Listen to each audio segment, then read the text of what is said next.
Welcome to the Season 2 finale of the Arkansas Razorbacks Dynasty. If you didn't check out the last episode, please be sure to go check that one out. Hopefully I'm not going to spoil it for you, but unfortunately we made it to the college football playoffs, which is not unfortunate, but it is unfortunate that we lost 50-48 to Notre Dame. This is what the college football playoff bracket was looking like. Georgia ended up being the national championship winners. No surprise there. This episode is mostly going to be about recruiting in the offseason and then getting into the first game maybe of next season. We'll see how the episode goes. It probably won't be a long one. It'll probably be relatively short compared to our other videos. Heisman winner this year was Kyron Drones of Virginia Tech. He had a decent season. Thought that Jackson Arnold was going to win it over some of the other options there. We didn't really have many All-Americans, which was surprising because we did have a couple of award winners. Best defensive player was not ours, but best defensive back was Tevis Metcalf. James Singletary in third, Jalen Braxton in fifth. And we also got the best linebacker award for Xavier Sawyer. It shows him in second place for some reason. I don't really know why, because it shows the trophy next to his name, and we got the pop-up in the last episode for him winning that trophy. So I'm not really sure what that's about. Another glitch. But yeah, that's going to do it for the end of season number 2. We went 10-4. I mean, we still improved on last season, just barely, but still improved. And what's really nice about this team is that we also are bringing back a lot of players. I mean, we're losing a few key guys, but most everybody is coming back. So we should be just as good, if not better, next season. 10-4, obviously that's a great goal to look for, but I'm hoping to win a national championship in season number 3. We've got a few players potentially leaving here. Isaiah Satania wants to go to the pro draft. 91 overall, I mean, he had a fantastic season, but we're definitely going to try to persuade him to stay. And it looks like he is going to stay for another year for his senior season. We don't necessarily need all these linebackers to stay, but I would like them to, just to have the depth at linebacker. We did end up losing Justin Logan at the end of last season for a few games, so we know that losing linebackers can be tough. It can be a make or break for your team. We're going to lose a lot of other guys as well, but they're all seniors. Patrick Kuda's going to be leaving for the pro draft. I imagine Cam Ball and Taylon Green could potentially get drafted as well. Xavier Sori, probably the most important or impactful player besides Taylon Green that's going to be leaving. Our middle linebacker over the 2 seasons. I mean, he had 100 plus tackles each season, had some picks. He was a fantastic player for us. We're going to be losing Jaquez Cross and DeBinion, our 2 running backs. So we're going to be relying on Braylon Russell and on Rodney Hill next season, more than likely. And then we're losing a lot of offensive linemen. 4 of our 5 starting offensive linemen this season are going to be leaving us for graduation.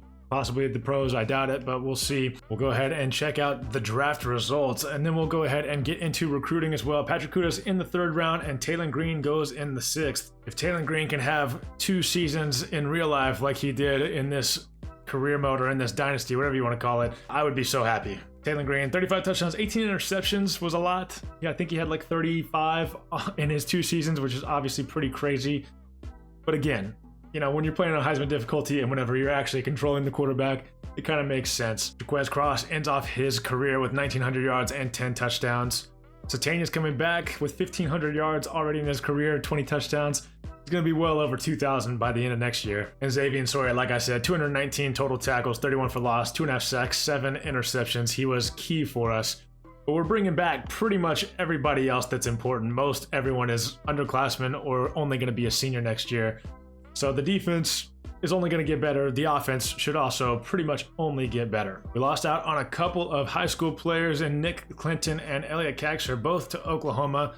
Makes sense since they beat us in the SEC championship game. We still only got 1 player now left on our board, Greg Quincy, the number 104 player in the country, a quarterback out of Harbor City, California.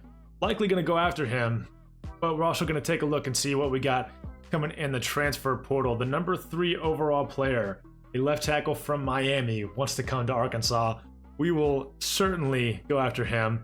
We've got Tackett Curtis here, a middle linebacker, and Tavoris Jones, a running back from Missouri. We'll go after those 2 as well. And then we've got corner Marky Grant here and corner Raheem Long Jr., transfer from Syracuse, both interested in us as well. Those are the only 5 players we're going to add to the board. We don't really need to bring in a whole lot of players. I think our class is already pretty decent, but also our school team needs. We don't need a whole lot of players. We only had 15 seniors this past year, and then we didn't have any other transfers. So as of right now, we only need to bring in maybe 3 or 4 guys to really fill out the board like I want to. So we're going to go after this quarterback. We'll go ahead and pitch him as a football influencer, program tradition, pro potential, and championship contender. Pretty good grades for all 3 of those already. and then we'll add the rest of the points that we can give to him, DM the player. We've got 1,200 recruiting hours to work with, so more than enough. And then we're definitely going to go after the left tackle and the middle linebacker. The other three positions, we don't really need corner or running back too bad, but we'll probably go after the running back as well. This left tackle looks insane. His pass blocking, his run blocking, everything looks fantastic. So we will definitely go after him. Let's go ahead and schedule a visit for week 1. His deal breaker is championship contender, which we definitely have a good grade on, so we'll go ahead and schedule him a visit. Middle linebacker Tackett Curtis looks like he has pretty good attributes as well. Only 80 speed, but decent acceleration, good pursuit, good zone coverage. Man's not quite as good, but it's still pretty solid for a middle linebacker. His deal breaker is going to be playing style, so we'll go ahead and pitch him on that for a visit. And we're going to be having some competition here between LSU and Louisiana Lafayette. Probably just LSU if I had to guess. And then we will go ahead and go after Tavoris Jones here. Let's go ahead and scout him real quick just to see where he's at. 96 acceleration, 92 speed. I like the looks of that. His deal breaker is also playing style, so we'll go ahead and schedule a visit for week 1. I'm going to go take a look at the roster real quick, the depth chart. I think we're good at corner. We didn't lose any corners from this past season. So I want to say that there's no reason for us to go after these other 2 guys unless we just really like the looks of them. Yeah, I mean, we're going to be bringing back Jalen Braxton, bringing back Singletary, and bringing back the other 6 guys. They're all underclassmen as of right now, and most of them are freshmen. So I think we're good at corner. There's really no reason for us to go after those 2 guys. So I'm going to go ahead and remove them off the board, and we will have the quarterback, the left tackle, the middle linebacker, and the running back to go after. I don't know though. Is that a bad idea? Let's go ahead and scout them just to see. Oh my god. Raheem Long has 99 speed. Okay, so maybe I'm gonna change my mind. Let's check out Marquis Grant as well. 94 acceleration, only 90 speed, and only 68 man coverage. I don't love that from a corner. Okay, we'll go after Raheem Long. We'll go after him. 99 speed is hard to pass up on. His deal breaker is playing style, so we'll schedule a visit for week 2 for him, I guess, since we can't for week 1. So we'll go after those 4 transfers and then the quarterback, Greg Quincy. But unfortunately, only in 4th for the left tackle, only in 2nd for the middle linebacker, 1st for the running back, 2nd for this corner as well. We're moving up. We'll go ahead and start hard selling them. TV time for the left tackle, and then we can only add 10 more hours. That's one thing why I feel like I should update or upgrade my recruiting for my coach, is because we need to start giving some players more hours. I mean, just doesn't work out whenever you only have 50 sometimes. This one is going to be tough because I need to hard sell him. He's already into his top 5, close to the top 3, but we only know that he's interested in playing style from his deal breaker. So gonna go with time to get to work and hope that he likes playing. Oh, we don't want to soft sell, we want to hard sell him. So we'll hard sell him on time to get to work, DM him. Yeah, his deal breaker is playing style, and that's the only thing we know. We're behind Tulane of all schools as of right now, not even LSU for that guy. And for Tavoris Jones, the running back, we only know that he likes playing style because of his deal breaker. We have not unlocked any of his interests besides that. I'm gonna take a guess on the clutch. Why does it keep switching it to soft sell? I want it to be a hard sell. And then we'll go ahead and DM him as well. And then for this player, we know pro potential and playing style, so that's gonna help us out. And I think the only one we can give him is the clutch, the only one that would make sense. Good grades on all the rest of it. And then Greg Quincy, we're still in 1st place. We're already hard selling him and then DMing him, and that's all we can do at this point. We already scheduled the visit. Hopefully he commits. We need another quarterback on the roster because we're only going to have 3, like I said. We'll go ahead and advance the week again and hopefully see at least a commitment.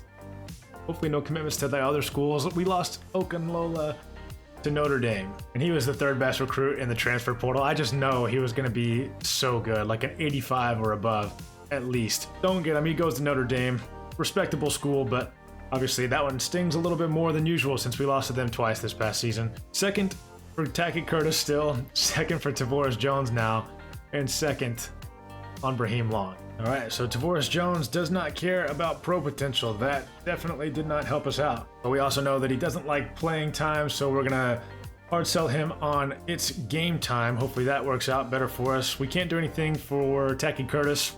That's the hard sell. It was the right move.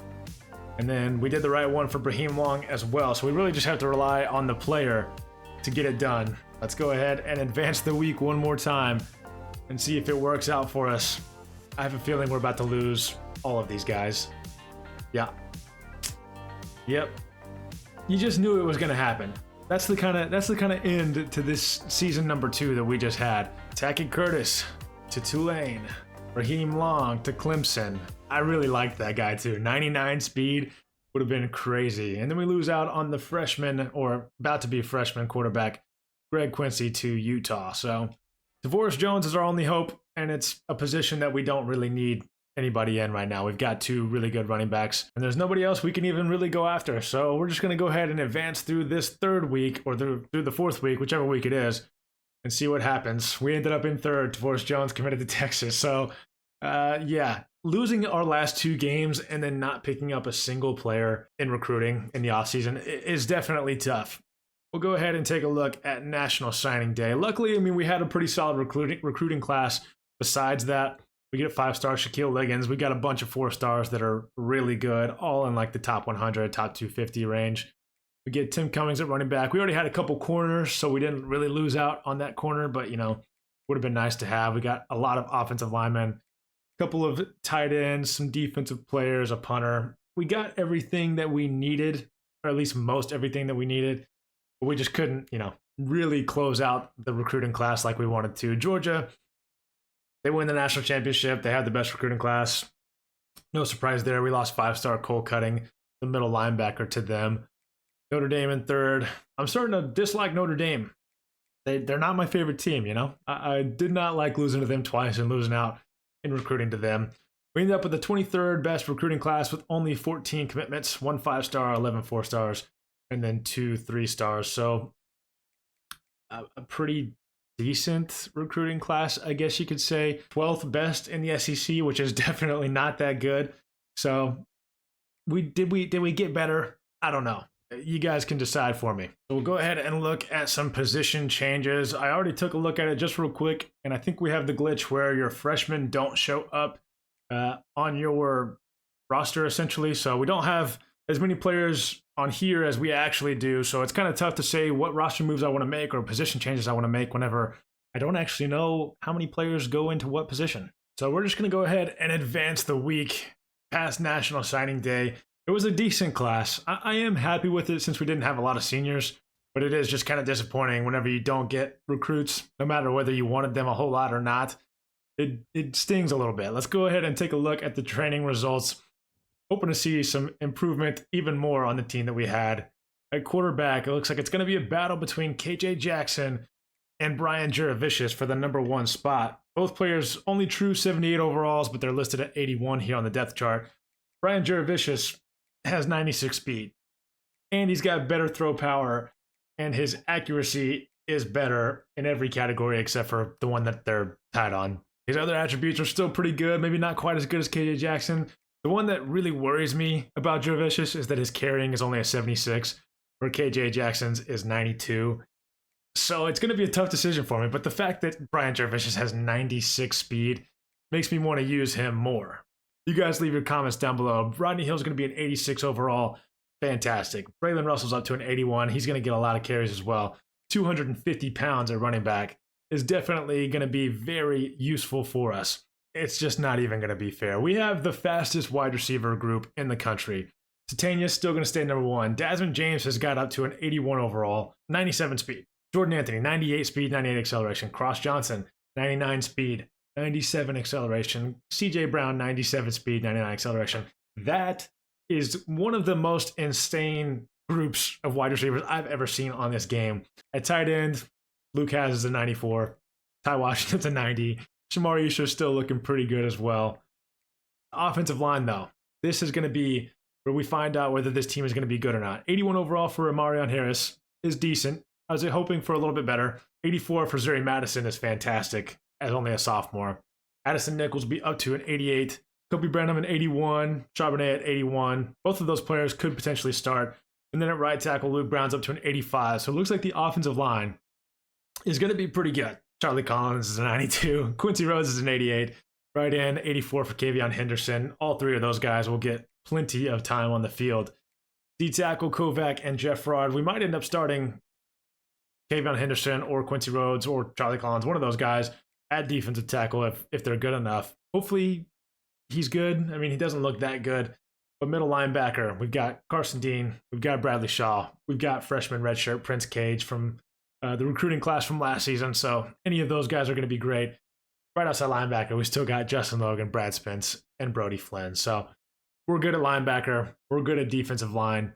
We're great at corner. Jalen Braxton, a 90 overall. Tevis Metcalf, up to an 86 after the season he had.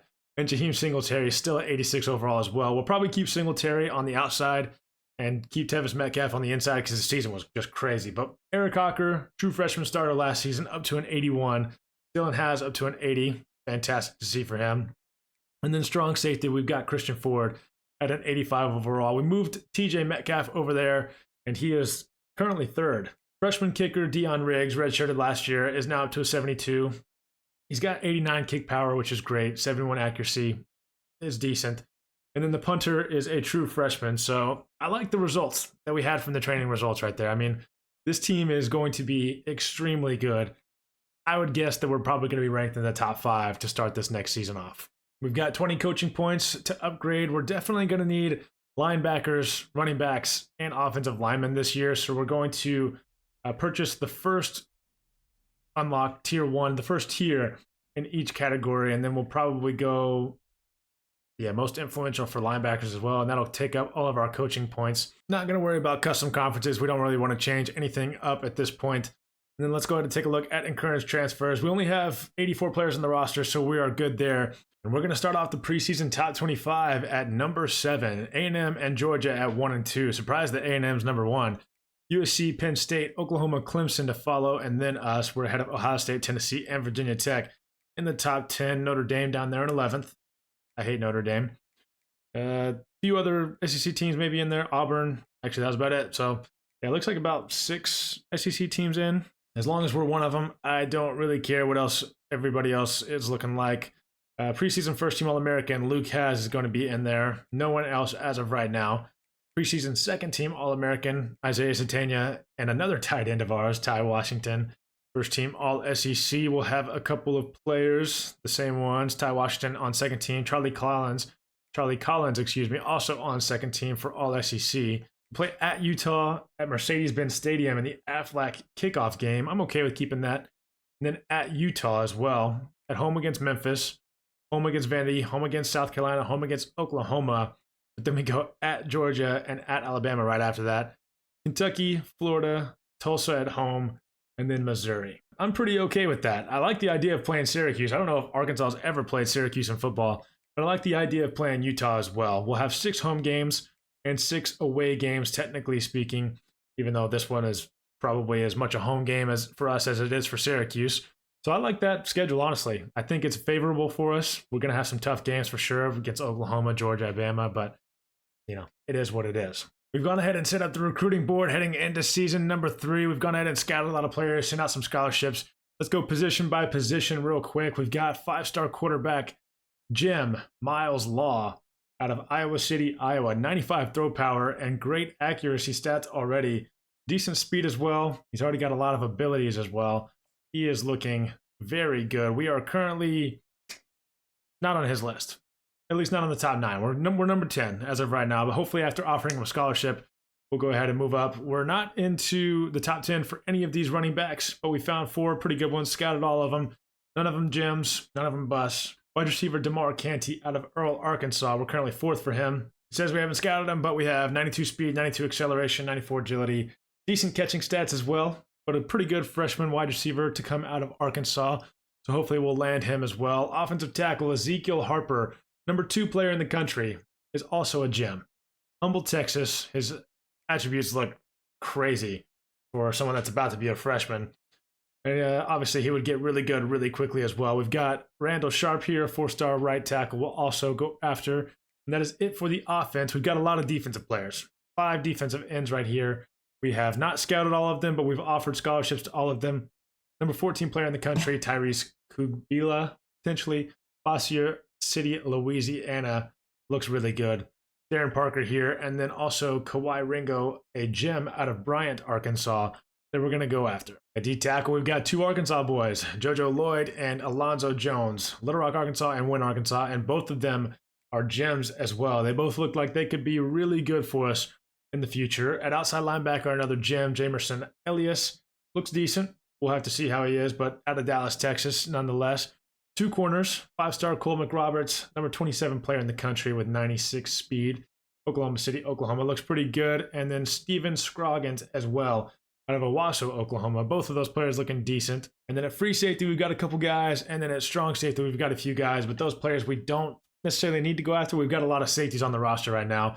But John Nzegwu, the number 22 player in the country, a 5-star, we are definitely going to go after. As of right now, our team needs look as follows. Most of it is on offense. A lot of offensive linemen. A couple tight ends is what they say we need because we have 3 graduating, but I probably won't go after any in the season. Quarterback, we're going to go after, and 3 running backs, we're definitely going to go after. Defensively, we need a lot of positions as well, mostly defensive line and linebacker. So we'll try to get a few guys in those positions. We're going to be in week 0. We will get into week number 1 in the next episode and probably play the usual 3 games, first 3 games of the season in the next episode. So please be sure to like the video. Please be sure to hit the subscribe button if you haven't already, and leave your comments how you feel about the team, how good you think we're going to do. I mean, we're starting in 7th. You know, we should be pretty good. This video may be a little bit shorter, but we'll get back into the longer videos shortly. So I hope you guys enjoyed. Thanks for watching. I'll catch you guys in the next one. Peace.